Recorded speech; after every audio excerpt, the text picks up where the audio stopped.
Napapansin mo ba kung gaano karaming enerhiya ang nasasayang kapapaliwanag natin sa mga taong hindi naman talaga interesado? Isipin mo, ilang beses mo na bang pinapaliwanag yung mga desisyon mo, ipinagtatanggol yung mga pangarap mo, o naghihintay ka ng permiso ng iba para gawin ang gusto mo? Ganito kasi yan.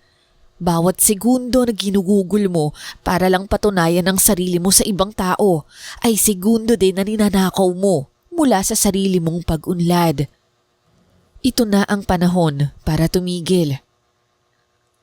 Kapag nilipat mo ang focus mo papasok o papaloob sa sarili mo, dito magsisimulang magbago ang lahat sa buhay mo. Bakit? Dahil ang tagumpay hindi nanggagaling sa pagsasabi lang tungkol sa mga balak mong gawin. Hindi ito nanggagaling sa pagkumbinse sa ibang tao na kaya mo. Galing ito sa aksyon, sa disiplina, at sa araw-araw na pagharap sa sarili mo kahit walang nakakakita. Maraming tao ang hindi nakakamit ang gusto nila dahil masyado silang abala o nalilibang sa mga bagay-bagay sa mundo.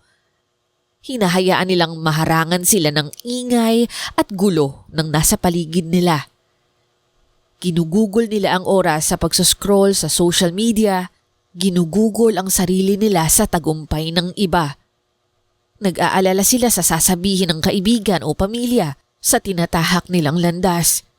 Inuubos nila ang lakas, kakaaway o kakadebate sa mga taong hindi naman talaga iniisip ang kapakanan nila. At sa bandang huli, nauubos sila, pagod, frustrated at nakakulong pa rin sa parehas na antas. Pero ito ang totoo. Kapag tinanggal mo ang distractions, kapag tumigil ka sa sobrang pagpapaliwanag, kapag tumutok ka lang sa kung ano talaga ang mahalaga, dito na magsisimula ang lahat. Hindi na mapipigilan ang tagumpay na nasa harapan mo. Dahil alam mo, ang tagumpay ay nabubuo sa katahimikan. Nabubuo ito sa mga madaling araw na ikaw lang yung gising, sa mga sandaling pinipili mong magtrabaho kaysa patunayan ang sarili mo sa iba. Nabubuo ito sa mga pagkakataong nagpapatuloy ka kahit minsan pumapalpak. Hindi mo naman kailangan ng mga taong makakakita sa'yo. Hindi mo kailangan ng audience. Hindi mo rin kailangan ng pag-aproba ng iba. Ang kailangan mo ay ituloy-tuloy lang ang nasimulan mo. Habang nagfo-focus ka sa sarili mo, sa iyong paglago, sa disiplina at sa pagkatuto, mas lalong aayon ang lahat sa paligid mo at magsisimula kang makaakit ng mas magagandang oportunidad. Magsisimula kang gumawa ng mas tamang desisyon. Magsisimula kang magkaroon ng higit na kumpiyansa. Hindi dahil sinabi ng iba na magaling ka o sapat ka, kundi dahil pinatunayan mo ito sa iyong sarili sa pamamagitan ng iyong mga gawa. At lilinawin ko lang, hindi ito tungkol sa pag-iisa o paglayo sa mundo. Tungkol ito sa pagprotekta sa iyong lakas at enerhiya. Tungkol ito sa pagiging mapili kung saan mo ilalaan ang iyong oras at atensyon. Tungkol sa pag-unawa na hindi lahat ng usapan ay kailangang sagutin o ipaliwanag sa iba. Hindi kasi lahat ng opinyon ay karapat-dapat sa iyong pansin at hindi lahat ng tao ay may karapatang makapasok sa iyong isipan. Kapag natutunan mong bantayan ang pagtuon mo sa bagay na gusto mo, makokontrol mo ang iyong buhay. Ang pinakamagandang bahagi kapag nagtatrabaho ka ng tahimik, kapag tinigil mo ang pag-anunsyo ng mga bawat galaw mo, hindi maipagkakaila ang iyong tagumpay. Mapapansin ito ng mga tao. Magtataka sila kung paano mo ito nagawa. Makikita nila ang mga resulta at hindi mo na kailangang magsalita pa. Mas mangingibabaw ang iyong mga gawa kaysa sa anumang sasabihin mo. Kaya ito ang hamon ko sa iyo. Tigilan mo na ang pagkukwento ng mga gagawin mo. Tigilan mo na ang pag-aalala sa iisipin ng iba.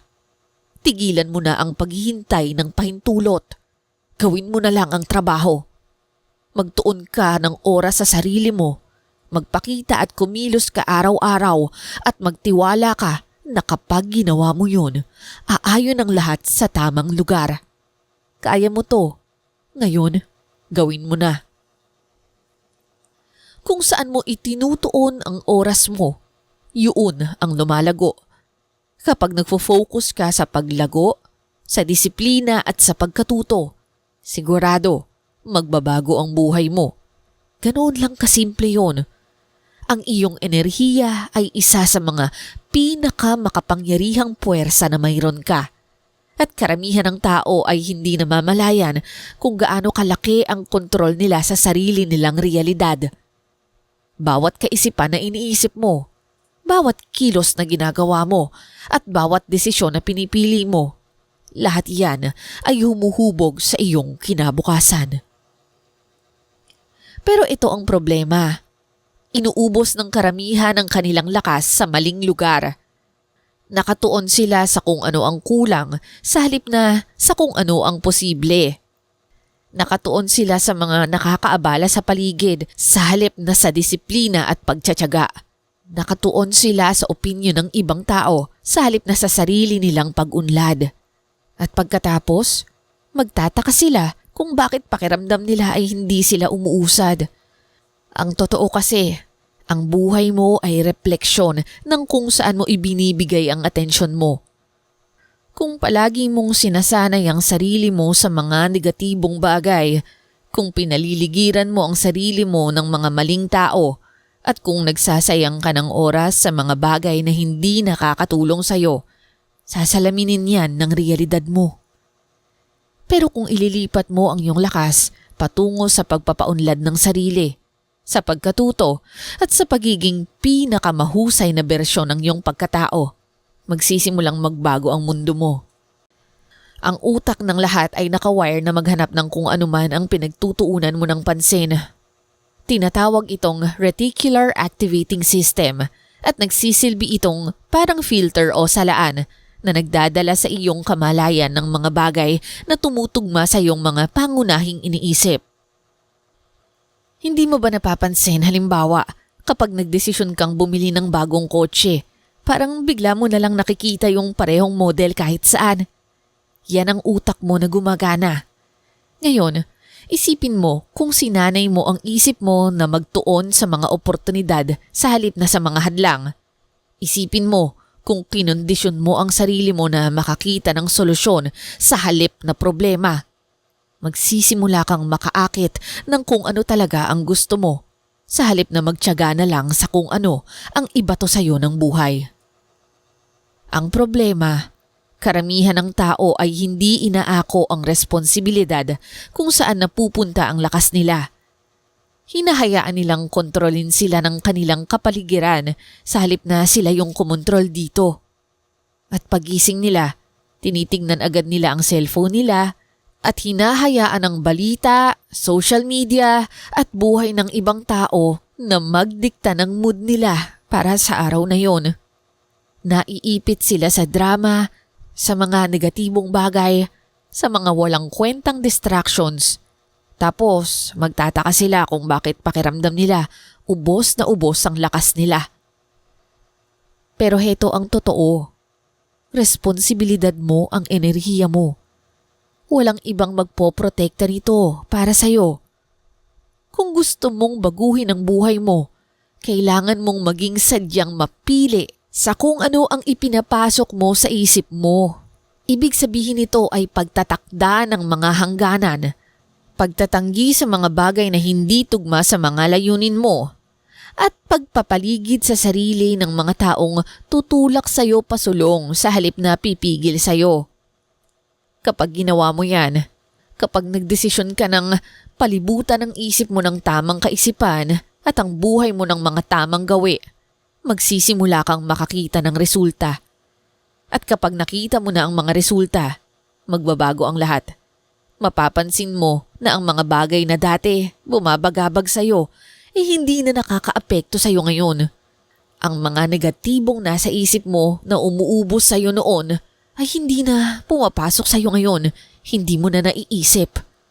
At ang mga taong nagdududa sa'yo, nagiging wala na lang silang halaga. Hindi dahil sa may nabago sa paligid mo, kundi dahil ikaw mismo ang nagbago. Sanayin mo ang sarili mong ituon ang isip sa kung ano talaga ang mahalaga. At kapag ginawa mo yan, kapag ibinuhos mo ang lahat ng iyong lakas para mas maging mahusay, mas maging matalino at mas matatag, magsisimulang sumalamin dyan ang iyong realidad. Kaya hindi nadadaan sa swerte ang tagumpay. Tungkol ito sa pag-aayon o alignment. Tungkol ito sa pagtitiyak na ang iyong mga kilos, ang iyong mga kaisipan at ang iyong enerhiya ay tutugma sa buhay na gusto mong likhain. Pero hindi naman kailangang planado mo na ang lahat. Hindi mo kailangang malaman ang bawat hakbang, pero kailangan mong maging maingat sa kung saan mo inilalagay ang iyong oras dahil sa bandang huli, nakasalalay dito ang iyong kinabukasan. Kaya ang tanong, ano ang pipiliin mong pagtuunan ng pansin? Dahil ang pagpili na yon ay hinuhubog ang iyong buhay, gusto mo man o hindi. Sinisira ng mga distractions o abala ang pag-uusad mo. Ito ang isa sa pinakamalaking dahilan kung bakit nananatiling nakatenga ang mga tao sa parehong kinalalagyan nila sa loob ng maraming taon. Hindi dahil sa wala silang talento o dahil sa wala silang kakayahan, kundi dahil masyado silang abala sa pagbibigay pansin sa mga bagay na hindi naman talaga mahalaga. Sa tuwing hinahayaan mong maabala ka ng mga negatibong bagay, ng opinyon ng ibang tao o ng walang saysay na drama sa buhay, ninanakaw nito ang oras at lakas mula sa layunin na talagang mahalaga sa'yo. At ang pinakamasaklap doon, karamihan ng tao, hindi man lang namamalayan na ginagawa na pala nila ito. Isipin mo, gaano karaming oras ang inuubos mo sa pag-scroll sa social media, pinapanood ang buhay ng ibang tao sa halip na buuin mo ang sarili mong buhay. Gaano kadalas mong hinahayaan na sirain ng negatibong bagay ang mood mo at iligaw ka sa landas. Ilang beses mo nang sinabi sa sarili mo na sisimulan mo ang isang mahalagang bagay, pero lagi na lang naaantala dahil sa mga bagay na walang kwenta. Yan ang ginagawa ng mga distractions o abala. Inilalayo ka nila sa tamang layunin at habang mas pinapasok mo sila sa buhay mo, mas nagiging mahirap sa iyo na ituon kung ano talaga ang mahalaga. At magpakatotoo tayo, hindi laging halata ang mga distractions. Minsan, nagbabalat kayo ang mga ito bilang mga bagay na mukhang urgent o kailangan na. Pero hindi naman talaga importante. Isang walang saysay na pagtatalo, isang hindi kailangan na meeting, isang event na ayaw mo naman talagang puntahan. Maaring mukha itong maliit na bagay, pero kapag naipon at nagsama-sama, ito ang nagiging dahilan kung bakit hindi ka umuusad. Dahil ang bawat sandali na inuubos mo sa isang bagay na hindi tumutugma sa iyong mga layunin ay malaking oras sana para igugol mo na lang sa pag-usad mo.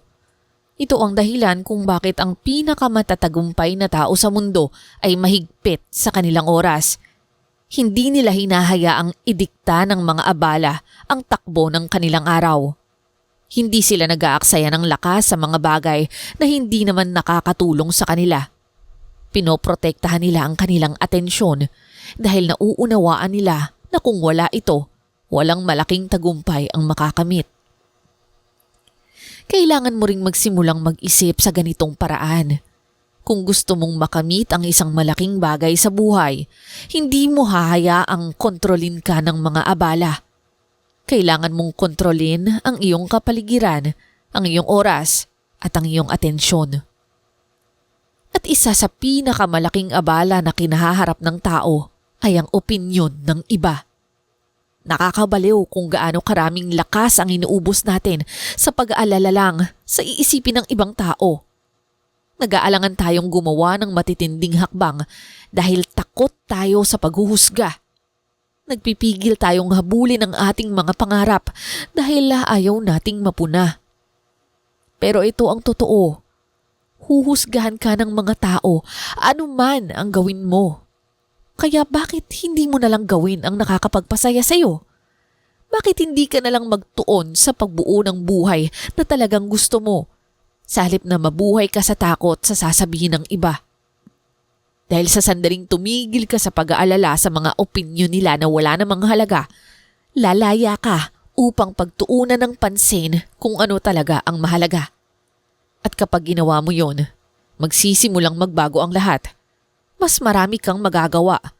Magsisimula kang makakita ng tunay na pag-usad. Magiging mas kumpiyansa ka. Hindi dahil may nagbigay sa iyo ng pasang-ayon, kundi dahil pinatunayan mo sa sarili mo na ikaw ay may kakayahan. Yan ang kapangyarihan ng pag-alis sa mga abala o distractions. Lumilikha ito ng espasyo o lugar para sa iyo upang umangat ka at maging karapat-dapat. At heto ang sikreto. Hindi ito nangyayari lang ng aksidente. Kailangan mo tong sadyain. Ibig sabihin, magtakda ka ng hangganan o limitasyon. Dalasan mo ang pagsabi ng hindi. Lumikha ka ng pang-araw-araw na gawi na uunahin mo ang iyong layunin kaysa sa iba pa. Aalisin mo ang anumang bagay sa buhay mo na nagpapabagal sa iyo, maging ito man ay mga nakakalasong relasyon, masasamang ugali o mga gawaing nag-aaksaya lamang ng oras. Dahil sa huli, ang tagumpay ay hindi lang tungkol sa pagsisikap. Ito ay tungkol sa matalino at madiskarteng pagtatrabaho. At ang matalinong pagtatrabaho ay nangangahulugang pagprotekta sa iyong atensyon sa lahat ng paraan. Kaya naman kung pagod ka ng makaramdam na nakatenga, kung frustrated ka dahil hindi mo pa naaabot ang gusto mong kalagyan, tanungin mo ang sarili mo, saan napupunta ang iyong lakas? Ibinubuhos mo ba ito sa mga bagay na nakakatulong sa iyong paglago o inaaksaya mo ito sa mga bagay na nakakaabala at nakakapagpatigil sa iyo? Dahil alam mo, sa sandaling magdesisyon kang seryosohin ng iyong atensyon, magbabago ang lahat.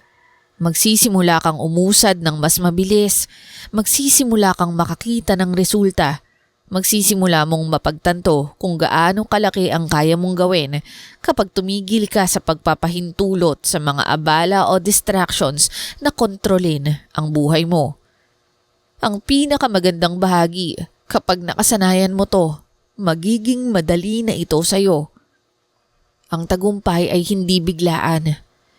Ito ay sa maliliit at sa consistent na mga kilos na ginagawa mo sa araw-araw. Madaling maakit ka sa ideya na isang malaking pagbabago ang aayos sa lahat. Isang breakthrough, isang swerte, o isang perpektong oportunidad na biglang magbabago ang buhay mo. Pero hindi ganoon gumagana ang buhay. Ang totoong sikreto ng tagumpay ay ang compound effect ng self-improvement. Ang maliliit na bagay na ginagawa mo sa katahimikan, ang araw-araw na gawi na mukhang maliit lang, pero sila ang magdudulot ng malalaking pagbabago sa buhay mo. Ang bawat desisyon na ginagawa mo ay tinutulak ka pasulong o di kaya naman ay maaaring humadlang sa'yo. Gumising ka ng maaga para magtrabaho patungo sa iyong mga layunin sa iyong pag-unlad. Magbasa, imbes na mag-scroll sa social media. Iyon ang pag-unlad. Piliin mo ang disiplina kaysa sa palusot. Piliin mong kumilos kaysa maging abala sa maling bagay. At kahit na ang mga aksyon na ito ay mukhang maliit sa kasalukuyan, kapag paulit-ulit mo itong ginagawa araw-araw, nagsisimula itong makaipon.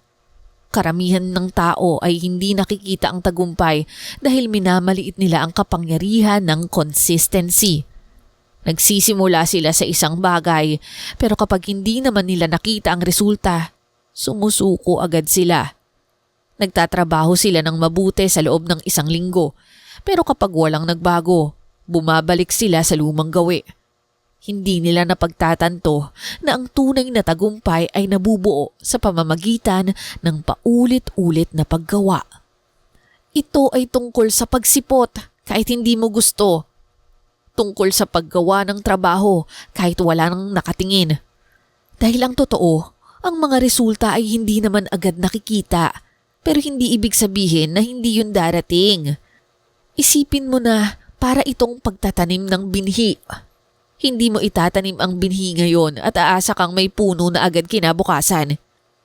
Tinutubigan mo ito, inaalagaan at binibigyan ng panahon. Sa simula, parang walang nangyayari. Pero sa ilalim ng lupa, lumalago at lumalakas ang mga ugat. Naghahanda sa sandali na sisibol at lalabas na siya sa ibabaw. Ganyan din ang tagumpay. Sa bawat maliit na hakbang na ginagawa mo patungo sa iyong layunin, pinapalakas mo ang pundasyon mo. Maaring hindi mo agad makita ang resulta, pero kung mananatili ka lang consistent, darating din ito. Ang problema, karamihan sa atin sumusuko ng maaga. Nayayamot sila kapag hindi agad nila nakikita ang progreso. Pinipilit nilang kumbinsihin ang sarili nila na walang epekto ang kanilang pagsisikap. Pero ang totoo, lahat ng ginagawa mo ay nagkakadagdag sa pag-unlad mo. Kung patuloy kang natututo, lumalago at nag-i-improve, kahit sa maliliit na paraan, inihahanda mo ang sarili mo para sa isang malaking tagumpay. Ang mga taong nakakamit ang kanilang mga pangarap ay hindi yung gumagawa ng isang malaking hakbang lang. Sila yung patuloy na nagpupunyagi kahit walang ibang gumagawa. Hindi mo kailangan ng perpektong kondisyon at hindi mo kailangan ng permiso ng iba. Ang kailangan mo ay manindigan na gawin ang kahit maliliit na hakbang, araw-araw, na magdadala sa iyo palapit sa iyong layunin. At kung mananatili kang consistent, kung pagkakatiwalaan mo ang proseso at magpapatuloy ka, kahit sa mga mata mo parang walang nangyayari. Isang araw, magigising ka at mapapansin mong nagbago na ang lahat. Iyan ang kapangyarihan ng compound effect ng self-improvement. Ang kumpiyansa ay hindi nagmumula sa paghahanap ng approval. Hindi ito nanggagaling sa likes, comments o papuri ng ibang tao. Hindi rin ito nanggagaling sa paghihintay na sabihin ng iba na okay ka na o sapat ka na. Ang kumpiyansa ay nagmumula sa aksyon, sa pagpapakita sa sarili mo sa pamamagitan ng sariling pagsisikap na kaya mo. Maraming tao ang nag-iisip na ang kumpiyansa ay nakukuha mo nung pinanganak ka o sadyang wala ka nito. Pero hindi yun totoo. Ang kumpiyansa ay pwede mong buuin.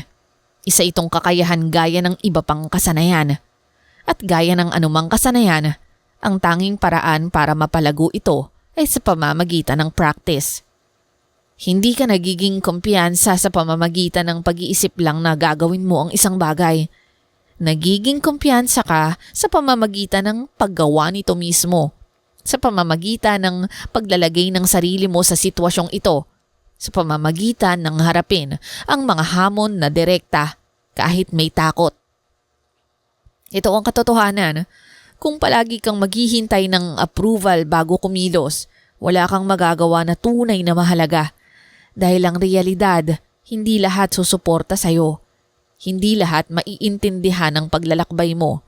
At kung hahayaan mo itong pumigil sa'yo, mananatili ka lang na nakastuck sa kung saan ka naroroon. Ang kumpiyansa ay hindi tungkol sa pakiramdam na handa ka. Ito ay tungkol sa paggawa ng aksyon bago mo pa man maramdaman na handa ka.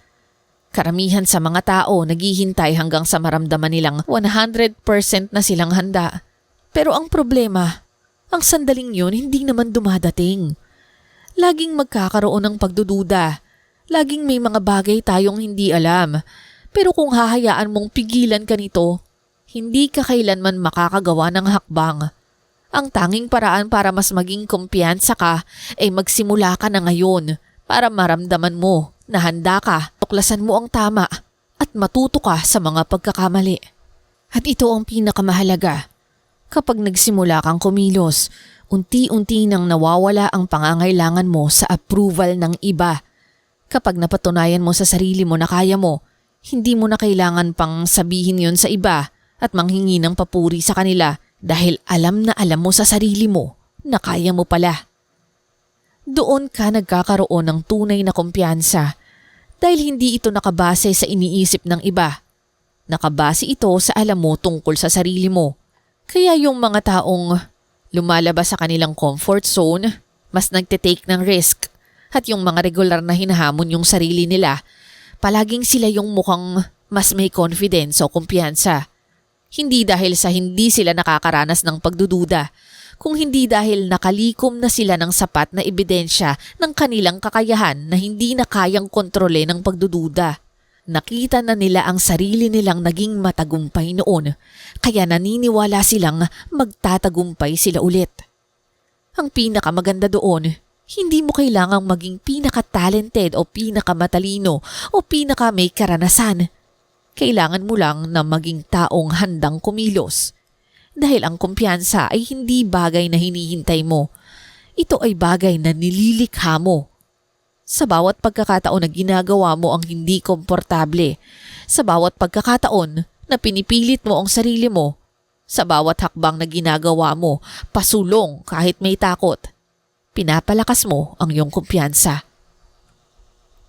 Kaya naman kung matagal ka nang naghihintay sa perpektong sandali, itigil mo na. Kung nag-aatubili ka pa dahil natatakot ka sa hatol ng iba, bitawan mo na. Kung naghahanap ka ng ibang magpapatunay sa mga pangarap mo, tanggapin mo na ang tanging approval na kailangan mo ay mula sa sarili mo. Ang tagumpay ay hindi tungkol sa pinakamalakas na boses o tungkol sa pinakamaraming karanasan. Ito ay tungkol sa pagiging pinaka-consistent. Ito ay pagsipot sa hamon ng buhay, sa pagpapakita araw-araw kahit walang nakatingin. Ito ay tungkol sa pananatiling committed kahit walang pumapalakpak sa'yo. Dahil kapag ginawa mo yon, kapag tumigil ka sa pananalita, sa pagtatalakay, sa pagpapaliwanag ng sarili mo, at magtutuon ka lamang ng oras para sa mas mahalagang bagay tungo sa iyong layunin, mapapansin ka ng mundo.